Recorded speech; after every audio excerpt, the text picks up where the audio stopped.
Hello everybody, my name is Rohit and welcome to our channel code code code. तो आज हम लोग एक फिर से पॉडकास्ट लाए हैं और जो पॉडकास्ट में गेस्ट है वो है यामिनी राज। तो एक छोटा सा इंट्रोडक्शन बता देता हूँ कि she cracked two company Cerner and persistent system. So hello Yamini, how are you? I'm fine, Rohit. Hi, everyone. So tell me about yourself. My name is Yamini Raj, and I am pursuing BTech from Meghna Chaha Institute of Technology. Pursuing, I'm pursuing BTech from in Information Technology. Okay. So first, you are super talented. Like in our college, you cracked every company, almost every company first round. So can you describe, मतलब तुमने जो जो जो company निकाला, मतलब जितनी company लगातार आ रही थी तुम निकालते जा रही थी, तो वो राज जानना चाहते हैं कि कैसे हम लोग पढ़ाई करें, क्योंकि फर्स्ट राउंड बहुत ज्यादा डिफिकल्ट होता है बहुत सारे बच्चों के लिए, क्योंकि वही क्लियर नहीं कर पाते हैं और सेकंड राउंड में जा नहीं पाते हैं। तो फर्स्ट राउंड क्लियर कैसे करें हम लोग, इसका एक मेन इंटेंशन क्या है और कैसे तैयारी करें इसका? फर्स्ट राउंड में तो जनरली एप्टीट्यूड रहता है हर कंपनी के, तो एप्टीट्यूड मेरा काफ़ी स्ट्रांग रहा है बचपन से, तो इसलिए ऐसा? मैंने ज़्यादा टाइम नहीं लगाया एप्टीट्यूड पे। थोड़ा बहुत स्टार्टिंग के बहुत दिन हो गया था एप्टीट्यूड सॉल्व किए, तो स्टार्टिंग में थोड़ा बहुत एक दो कंपनीज जब आ रही थी तो निकल जा रहा था, बट फिर भी कुछ कुछ क्वेश्चंस रह जाते थे तो वो सब देख लेते थे हम लोग।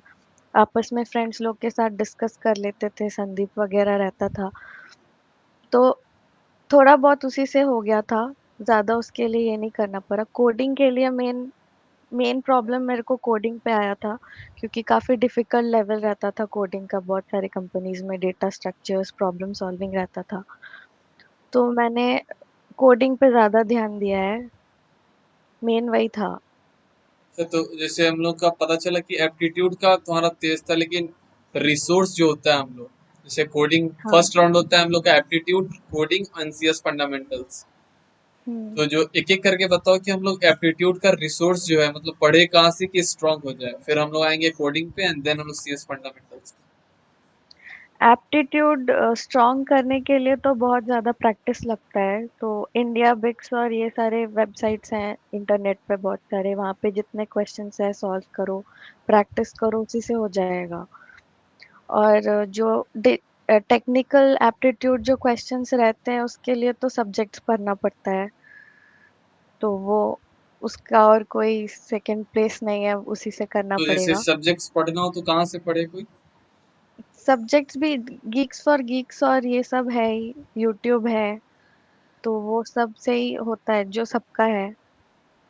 जनरली तो यूट्यूब पे free code camp, Geeks for Geeks का भी काफ़ी सारे वीडियोस हैं। ये सारे में मैंने जनरली मैंने इन्हीं सबसे करा है, कोई मैंने अलग से पढ़ाई नहीं करी है बुक्स वगैरह से। और कोडिंग के लिए हैकर रैंक था मेरा। तो हम लोग एप्टीट्यूड का हो गया कि कहाँ कहाँ से करना है, इंडिया बिक्स से और यूट्यूब से भी हम लोग देख सकते हैं अलग अलग वीडियो हाँ, प्रैक्टिस के लिए। यूट्यूब पे। हाँ। ठीक है। अब हम लोग आते हैं तीसरा क्वेश्चन की तरफ। ये भी तो प्लेसमेंट सीजन, मतलब अभी बूम पे है, लगातार बहुत सारी हम्म। कंपनी आ रही है। तो हम लोग कितना महीना पहले से हम लोग स्टार्ट करते प्रिपरेशन की, एक टाइम आते आते जैसे जुलाई अगस्त से तो स्टार्ट हो जाता है, तो उससे कितना हम्म। पहले प्रिपरेशन स्टार्ट कर दें कि हम लोग का जुलाई अगस्त आते आते तक प्लेसमेंट हो जाए, ज्यादा चांस हो जाए। प्रिपरेशन तो जितना जल्दी स्टार्ट करो उतना ही बढ़िया होता है, क्योंकि अभी तो बहुत सारे अच्छे अच्छे कंपनीज भी आ रहे हैं सालों साल। इस बार अमेजोन भी आया है, तो मतलब इन सब का डिफिकल्टी काफ़ी हाई होता है, तो जितना पहले से कोडिंग स्टार्ट कर दे उतना अच्छा रहेगा। वैसे मतलब मैंने तो थर्ड ईयर के स्टार्टिंग में कोडिंग स्टार्ट करा था। थोड़ा बढ़िया। बहुत, क्योंकि हम लोग का आईसीएसई बैकग्राउंड रहा है, तो स्कूल के टाइम से जावा वगैरह का काफ़ी प्रिपरेशन हो गया था। बट कॉलेज में आके कोडिंग वोडिंग प्रॉपरली प्रिपरेशन के लिए थर्ड ईयर से ही स्टार्ट करा है मैंने। थर्ड ईयर से, और जो रिसोर्स था वो जीएफजी और हैकर रैंक ना? हाँ, जीएफजी और हैकर रैंक। एक क्वेश्चन आता है, जिससे सब बच्चा, मान लो किसी बच्चे का कोडिंग हो जाता है, एप्टीट्यूड को इग्नोर कर देता है, एप्टीट्यूड भी हो गया लेकिन वो सीएस फंडामेंटल, डीबीएमएस, एसक्यूएल, ये सब बहुत ज्यादा इग्नोर कर देता है बहुत सारा बच्चा। तो हम्म। उसको कैसे कवर करें साइड में लेके तीनों चीज? ये सबको कवर करना तो सबसे इम्पोर्टेंट है, क्योंकि इससे इंटरव्यू में भी क्वेश्चंस रहता है। तो हम लोग को तो बुक्स वगैरह क्लासेस वगैरह से काफी मटेरियल्स भी मिल जाता है, और इन सब का हर सब कुछ वेबसाइट्स पे रहता है, गीक्स फॉर गीक्स पे रहता है, फेस प्रेप ऐप है, ये सारे बहुत सारे जगह पे मिल जाएगा सब कुछ क्वेश्चंस। और मुझे एग्जैक्टली वेबसाइट्स का नाम याद नहीं है, बट बहुत इजीली मिल जाता है गूगल पे सब कुछ। कोई भी सब्जेक्ट सर्च करो, उस पे अराउंड 100 to 100 क्वेश्चंस मिल जाएंगे, तो वो हो जाएगा तो उसी से एप्टीट्यूड हो जाता है। जैसे W3 स्कूल्स हो गया, हाँ, W3 स्कूल्स है। लीड कोड हो गया, एसक्यूएल का प्रैक्टिस। हाँ। हाँ, तो हम्म। अलग अलग वेबसाइट है। ठीक है। नेक्स्ट क्वेश्चन पे आते हैं कि जैसे हम लोग का रिजेक्शन बहुत सारा होता है, तुम्हारा भी हुआ होगा। तो बहुत सारे लड़का का बहुत सारा रिजेक्शन होता है, जिस किसी का फर्स्ट राउंड ही नहीं निकलता, वो डीमोटिवेट हो जाता है कि कैसे प्रिपेयर करे अपने आप को नेक्स्ट कंपनी के लिए। जैसे एक कंपनी आया नहीं हुआ, वो डीमोटिवेट हो गया और उसका अगला तैयारी भी रुक गया। तो बहुत सारी कंपनी में रिजेक्शन फेस करना और उसको फिर मोटिवेट होकर फिर अगले कंपनी में देना और फिर निकालना एक चैलेंज हो जाता है अभी के टाइम में। क्योंकि बहुत सारे दोस्त का लगता है, देखते हैं कि अच्छा उसका लग गया, मेरा कब होगा। तो इस सिचुएशन में अपने आप को कैसे हैंडल करें? पहले से माइंड मेकअप करके रखना पड़ेगा कि हाँ, काफी फेलियर्स आने वाला है। मैंने तो ऐसे बना के रखा था कि कम से कम 6-7 महीने लग जाएंगे मुझे जॉब लेने में। तो उस वो पूरा सोच के ही मैं सारे एग्जाम्स देती थी कि कहीं कुछ भी लग जाए, चलेगा। तो पहले से माइंड मेकअप करना पड़ेगा, और हर एक फेलियर के बाद वो सब मतलब उसको एज अ एडवांटेज लेना है, क्योंकि हम लोग जितना बार फेल कर रहे हैं, कौन कौन सा पॉइंट हम लोग का वीक है उस पे ज्यादा फोकस करना है, कौन सा स्ट्रांग है उस पे थोड़ा बहुत कम भी प्रैक्टिस करेंगे तो चलेगा। तो इस टाइप से मतलब हर एक फेलियर से सीखने के बाद तब जाके मतलब स्टार्टिंग में भी बहुत सारे कंपनीज का फर्स्ट राउंड निकलने के बाद भी सेकंड राउंड नहीं हो रहा था। बहुत लोग का जॉब लगते जा रहा था, और मेरा फर्स्ट राउंड क्लियर करके ही फिर सेकंड राउंड तक मैं निकल जा रही थी। तो हर बार सीखते सीखते फाइनली जाके मतलब हर एक राउंड्स में से सीखा मैंने कि कोडिंग में ये गड़बड़ हो रहा है, इंटरव्यू में ये क्वेश्चंस ये एरियाज में मैंने प्रिपेयर नहीं करा है ढंग से, तो अगले अगले के लिए मैं वो सब पे ज्यादा फोकस कर रही थी। तो वो बहुत ज्यादा एडवांटेजियस रहा है मेरे लिए। मतलब कि जो जो हमारा गलती है उसको नोट डाउन कर लेना चाहिए कि क्या गलती है, हाँ। और वीक पॉइंट पे ज्यादा ध्यान देना चाहिए, स्ट्रॉन्ग पॉइंट से ज्यादा हाँ, ना। कहाँ गलती और। स्ट्रॉन्ग पॉइंट, अगर स्ट्रॉन्ग पॉइंट्स एकदम परफेक्ट है तो फिर स्ट्रॉन्ग पॉइंट्स पे मतलब उसको मेंटेन करना है, और जो वीक पॉइंट्स है उसको इम्प्रूव करना है, क्योंकि काफी सारे हम लोगों के वीक पॉइंट्स ऐसे एरियाज में है जो कि इंटरव्यूअर वगैरह बहुत ज्यादा देखता है वो एरिया। तो उन सारे एरियाज को इम्प्रूव करना है। फिर तभी होगा जब फेलियर होगा। बस। हाँ। तो फेलियर आएगा, लेकिन हम लोग को अपना वीक पॉइंट और स्ट्रॉन्ग पॉइंट देखना है, जॉब कभी ना हाँ, कभी लग जाएगा। ठीक है। लग जाएगा। नेक्स्ट क्वेश्चन की तरफ अब बढ़ते हुए कि हम लोग का प्रोजेक्ट होता है, जैसे हम लोग को बात कर लिए कि फर्स्ट राउंड हम लोग क्लियर कर लिए, एप्टीट्यूड मजबूत कर लिए, कोडिंग मजबूत कर लिया हम लोग। फर्स्ट राउंड हम लोग क्लियर कर लिया। अब आता है इंटरव्यू का मान लो टाइम, तो उसमें हम लोग का प्रोजेक्ट मैटर करता है कि नहीं? जैसे हम लोग का प्रोजेक्ट मैटर कर रहा है, अगर कर रहा है हम लोग का प्रोजेक्ट मैटर, तो उसको हम लोग बनाए कैसे, आइडिया कैसे जनरेट करें कि इस थोड़ा सा यूनिक प्रोजेक्ट हो हम लोग का? प्रोजेक्ट्स का तो मैंने जितने इंटरव्यूज दिए हैं उसमें प्रोजेक्ट्स को ज्यादा फोकस नहीं किया है। इनफैक्ट एक दो इंटरव्यूज में तो मुझसे प्रोजेक्ट्स पूछे भी नहीं गए थे। लेकिन बहुत सारे अच्छे अच्छे कंपनीज के लिए प्रोजेक्ट्स होना बहुत इम्पोर्टेंट रहता है। तो जरूरी नहीं है एकदम यूनिक प्रोजेक्ट हो, बहुत अच्छा कुछ हो। मतलब for base kind of companies जो कि प्रॉपर थोड़ा बहुत भी, अगर मतलब वो सारे जनरल पैकेजेस जैसे 4 लाख 5 लाख वाले कोई भी कंपनीज में प्रोजेक्ट जनरली पूछ नहीं रहे हैं।